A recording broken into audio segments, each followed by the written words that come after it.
Hello, naitwa Pastor Ness. Nipo hapa kwenye channel ya Injili ya Milele kuletea habari za umilele. Naitwa Eternal Gospel, Injili ya Milele, ambayo inapatikana kwenye kitabu cha Ufunuo wa Yohana sura ya 14 mstari wa 6. Tukamwona malaika yupo kwenye mbingu akiwatangazia mataifa yote, makabila yote, watu wa kila namna, watu wa kila rangi, Injili ya milele. Injili ya milele maana yake nini?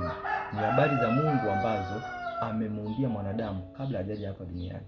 Ukisoma kitabu cha Isaya 46 mstari wa 10 inasema kwamba mimi ni Mungu nitangazaye mwisho tangia mwanzo. Napenda Kiingereza zaidi, nasema I am the God who declare end and result from beginning. Manake Mungu anachokifanya kabla hajamleta mtu duniani, huwa anatangaza habari zake na matokeo ya maisha yake ya huyo mtu tangia mwanzo, alafu ndo anamleta mtu duniani.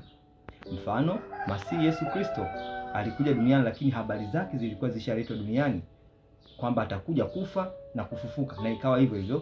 Kwa hiyo na wewe pia, ndugu mtazamaji, usihofu kwamba habari zako zimeandikwa kwenye kiganja cha Mungu, kwamba alikuumba kwa mfano wake na sura yake na akakuleta hapa duniani ili uje kufanya makusudi yake. Sasa Injili ya milele inajaribu kukufunulia makusudi ya Mungu kwenye maisha yako, kwamba Mungu amekuandalia nini mbele, amekutengenezea nini mbele, ambapo ni nguvu yake ya ukombozi ambayo ameachilia ndani yako kupitia msalaba wa Bwana Yesu Kristo. Tutakuwa wote hapa tukihubiriana na kufundishana habari hizi za ufalme wa milele. Elewa ya kwamba Mungu ameshatangaza mwisho wako na matokeo ya mambo yako unayofanya duniani huko mwisho.